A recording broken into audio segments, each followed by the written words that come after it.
7 o'clock Tuesday evening. Time for some Toy Tuesday. Let's see, we got the Nut Farm on here and ready to go. Who else is here with us? Bunch of you already. Wow, holy cow. X-Ray Dean, Pete's here. Austin's on. Jim's here ready to go. Holy cow, a lot of you guys are here ready to go tonight. So anyway, tonight we're going to check out some license plates. As you guys know, I hit another auction a couple of weeks ago and bought several more license plates, and I got a little bit more diversified this time. I got some really cool stuff from some other states, and then there was one little teeny tiny plate that I bought for me. It's actually a sister plate to one that I've already got, and I think we've looked at it, but it's been a while, so I thought, well, what the heck, we'll check it out again as well. So go ahead and get started. We'll start off with a few of these other states, just some stuff that kind of stood out as being different and unique. Some of this other state stuff, I haven't decided if I'm going to keep it or not, so maybe it'll end up on a Sunday night auction at some point, maybe not, I don't know. But just some really unique stuff, so I thought we'd check some of that out tonight.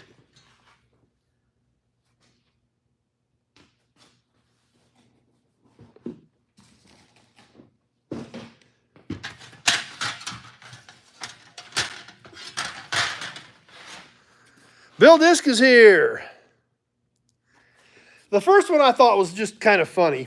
It's not extremely old, but I thought it was funny. I actually bought it by itself. Bill Wagaman's here with us.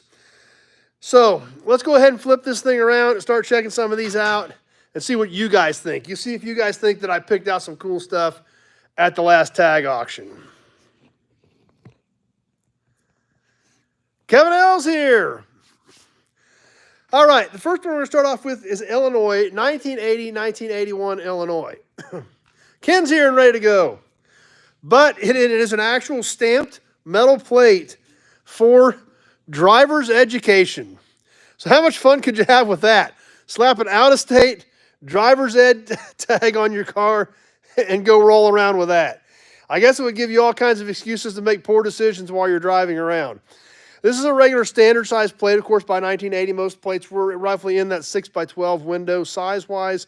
Orange background with blue letters. Now, on the back, it was just bare metal with a coating on the front. So I just thought that was kind of different.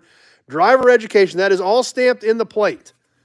None of this is decals. That's all actually stamped into the metal license plate on the driver's education special from the land of Lincoln, Illinois.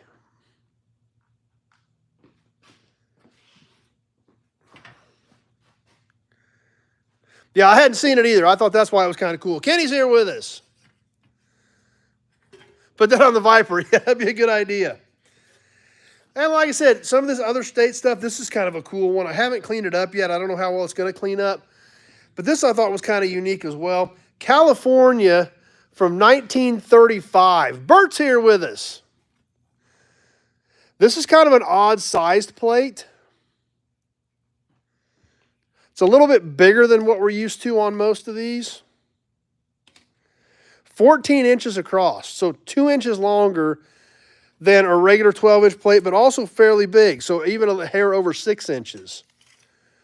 So definitely a little bit larger all the way around than what we're used to. Sounds good, Justin. Nick's here with us. Stamped steel plate, 1935, California. Mark from Michigan's here.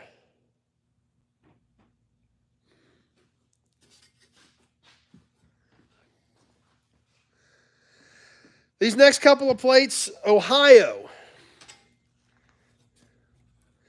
And what I thought was so cool about these was the actual state, the way they had it posted. I think this one is a repaint on this 1921 Ohio plate. But what's so unique about this is look how they did Ohio on it. Definitely different. Like I said, I think this has been repainted the way it looks to me. Probably in somewhat close to original colors, I would guess. This one is almost 16 inches long. And 4 3/4 high. So, yeah, that's why I bought it, Kevin. That's kind of exactly what I thought. Just so unique the way they did the Ohio. And that is all stamped in there. That's how they did them.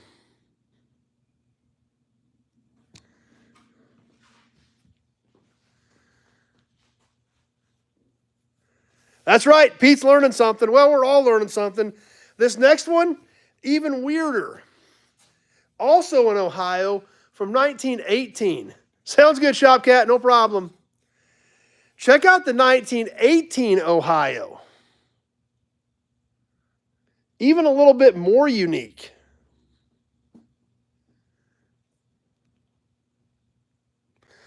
This one does appear to be original paint, kind of I think it's a black or a dark gray background, white lettering. Ohio, but that is all stamped into the plate. Super unique piece. Brian's here.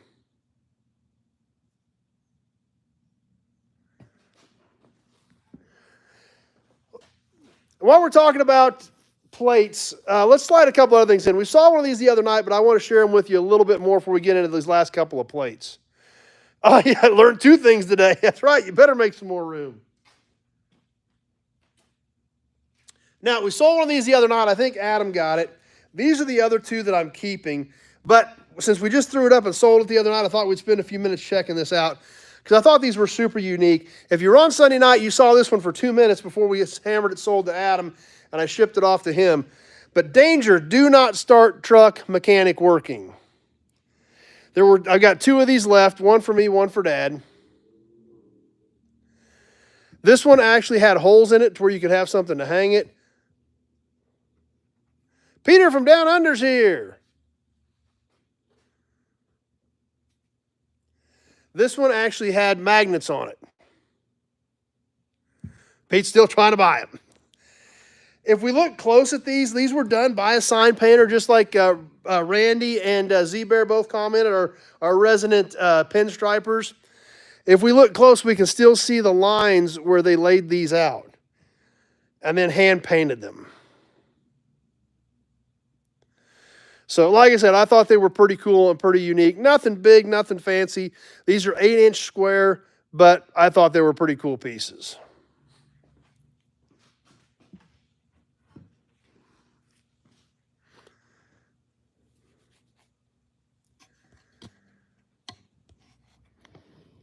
Now, this next plate we're going to check out, I think we did it a long time ago, so it may be new to some of you. There's probably, I talked to my good friend Tom, who is the Kansas license plate expert. You missed that one Sunday night. I think you were in there swinging, so. There's 6, 8, maybe 10 of these known to exist. It is a very unique plate. It's a very specialty plate, and it is a Kansas piece.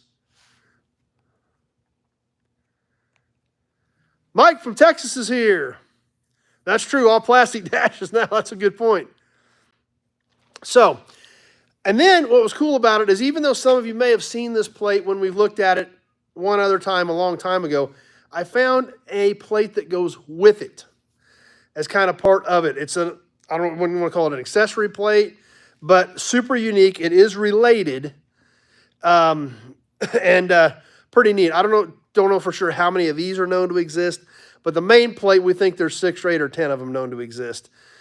So let's go ahead and check these out too, because I think you're going to get a kick out of them. I know I like them. I paid up to get this accessory plate, but I really wanted it to go with my other one. So that being said, let's check this last plate out for tonight, and we'll do a little bit of comparing and contrasting with it. Some of you guys may remember this. This is a license plate from the Kansas State Fair, Hutchinson, September 15th through the 21st, 1928. This is a metal plate, stamped steel.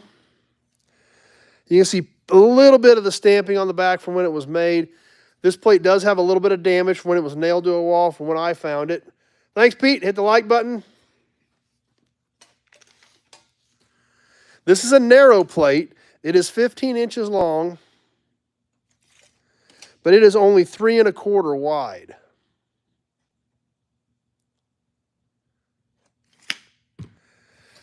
So this one I have had for probably 8 or 10 years.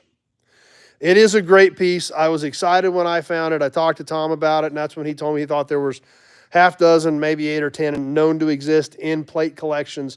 So was really excited to be able to add this one to my collection. Now, when we look at this plate, even though it's dated 1928, obviously September, we're getting towards the end of 1928.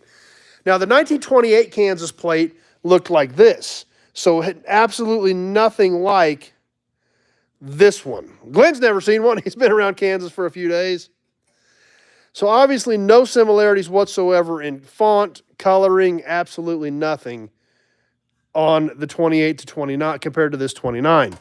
However, if we look up here on the wall at my 1929,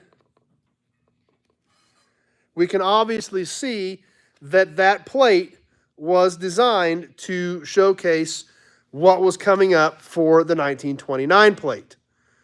That even was Glenn's birthday.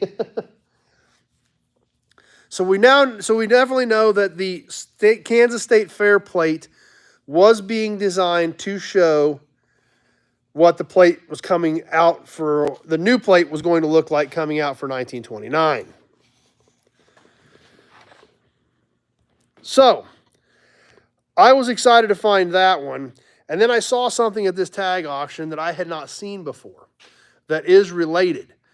So I was really excited about it, and I did kind of have to pay up for it. They actually had call-in bids just on this one plate. But I was pretty excited to get it to add to my other one. So, anyway, the next plate that I got at the last tag auction that is related to the Kansas State Fair plate. Let's check that thing out. We got one more to go, Peter, and then we'll catch a sign. So we had that. I've had that Kansas State Fair for 8 or 10 years probably. But in the little showcase with other bid stickers already on it was this small attachment sample plate in the same configuration.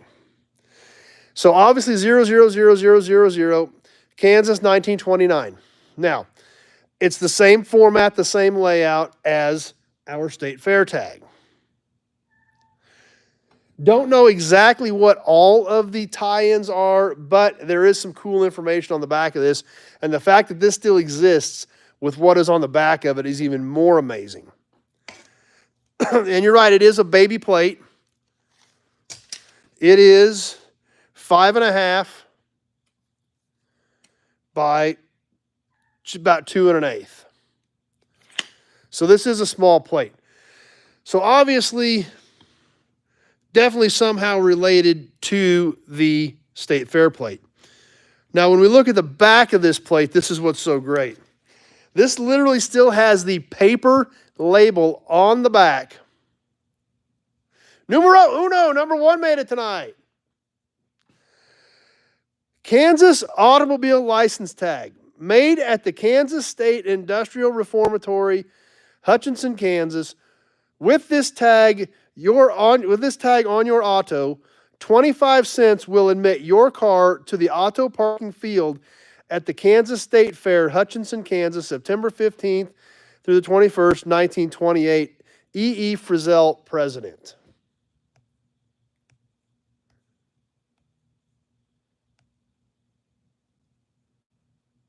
So, Jeff from Ottawa's here. So this is so cool that this paper label is still on here 96 years after this plate was made.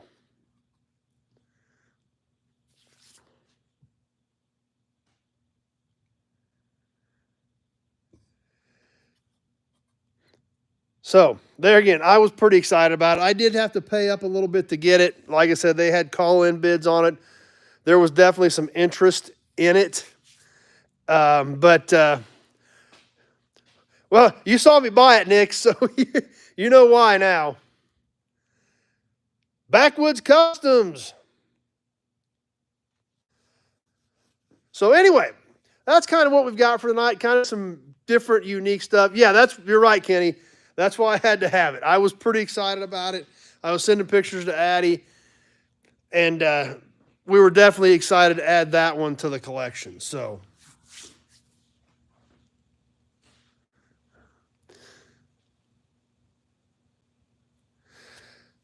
Isn't that around the time of the year we got a Schwinn? Something like that. It was some August, September was when we bought the P picker. Was that 2 years ago? A year and a half ago? I think a year and a half ago we bought the P picker. So anyhow, that's what I've got laid out for tonight to check out. Some kind of different stuff. I hope you guys enjoyed it. Some kind of cool things. So Willie Walks has a video of Kansas sign auction. Yeah, there's a big sign auction coming up in Hutch later this year. I did see that pop up. So that looks like that's going to be a mega sign auction. So speaking of signs, are we ready for a sign? We want to squeeze a sign in yet tonight? Or are we ready to sign off and get on with some other stuff in our evening? So you guys tell me if you want to catch a sign yet tonight, or maybe the other license plate board. Maybe we do the other license plate board. The 74 Camaro, we can look at it real quick. We can do that instead of a sign. We can walk back there and see the Camaro just for a minute. There are full videos on the Camaro as well. So, and everybody definitely wants a sign. Okay, we'll run back by the Camaro real quick. You can actually check the videos out on that if you want to get more on that car specifically. Yeah, I know Pete's in love with it. So, but I don't really want to sell it. But there it is, tucked back here in the corner. It was a 2-owner car before I bought it. Mike's been here since the beginning. I appreciate that, Mike. Glad you're still here. Just kind of tucked back here. Obviously, if you remember the story or read the article in Hot Rod Magazine about why the front end has a different color. They were out partying a little too much one night and smacked the sign. But one of these days I'll get to this car. It is in really good shape. It's going to need quarter skins. Thanks, Mike. Appreciate that. Definitely hit that subscribe button. But it is, with the exception of the header panel and some repainted hood and fender, Pete says he'd be happier being a 4-owner. Really good car. Everything completely original. I've looked at everything I can visibly see under the hood. Carburetor, distributor, anything with a number on it is completely correct and never been apart. So car was parked in 1982, I think. So just barely a used car when it was parked. So air cleaners too. I like air cleaners too, by the way.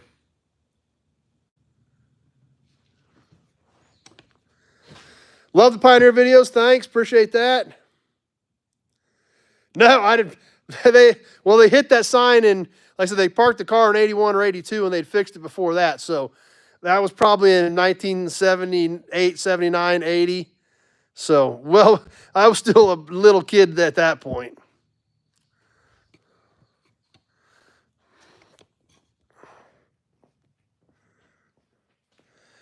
All right. Well, we're working our way down this wall. So I think we'll just catch this license plate board next. This is a board that I got prior to, I don't know, I've never bought any. I've ended up with several of them. I just kind of keep gathering them because Dad's got a set on his GMC Sprint too. There's a full video on that Sprint too, if you want to check it out. But I just kind of gather them up since we've got some cars with them, but I've never actually went out and tried to buy any. But this license plate board here actually was one that I had prior to my big collection. That one starts at 29, goes through 47. They are not all the same county. Like my other set is all Barton, which is where we live. This set was kind of just a menagerie of counties, but a pretty cool board. This board I bought because it came out of a collection of a guy that I'd known for years. And when they sold his stuff off, I wanted one of his boards of plates because I just remembered seeing them, every time I was over at his place. And actually, it came from the same place as my Oldsmobile Neon did.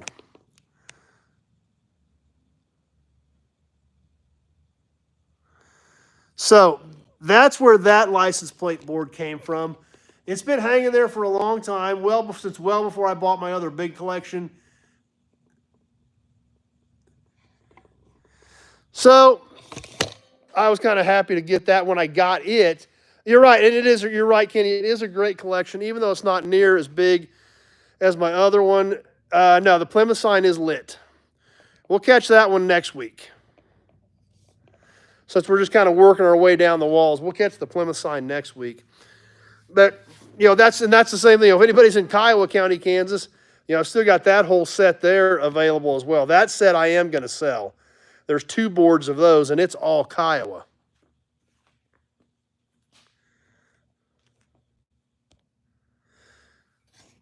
So, license plates, the cool thing about them is, the old school metal plates, different colors every year. You got a different plate every year.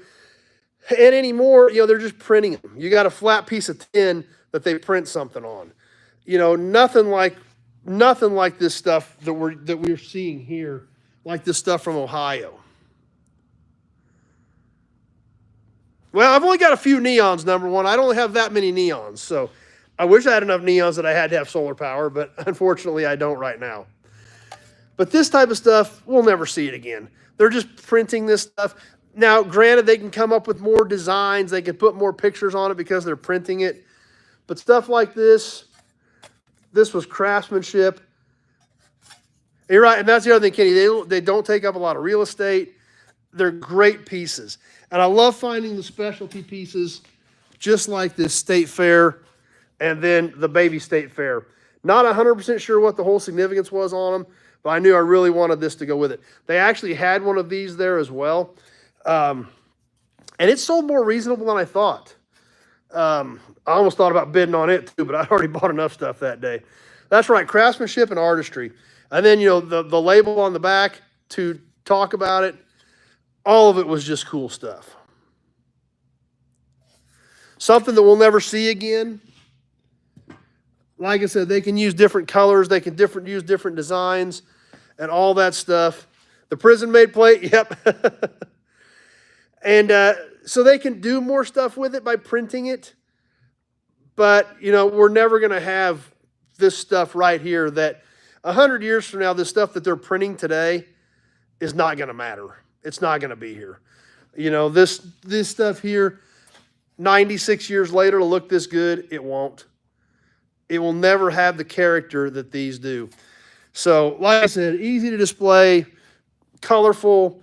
They tell a story, just like a lot of the stuff that we collect. The same reason that we like the old car world, because of all of that stuff, the memories, the history, all that stuff ties together. And license plates, obviously we're an integral part of that. All the way back to, pre-state. Clear back to the leather license plates. This one, right around 110, 112 years old.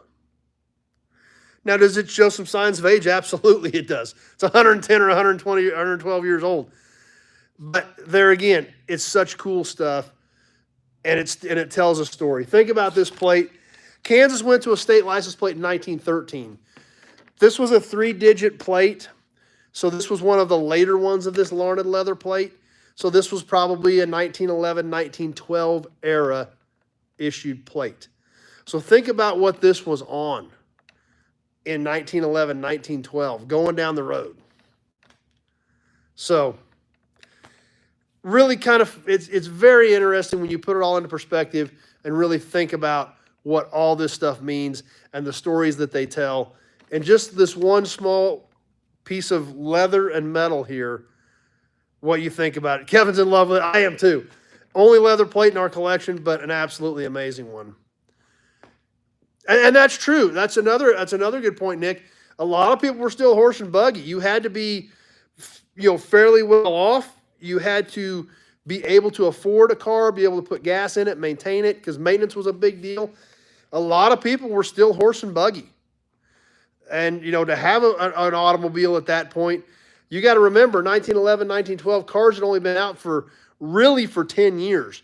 There was a few things starting to come out right at the end of the 1800s, but anything in production, you were looking 1902, 1903, 1904, as things were starting to get into production.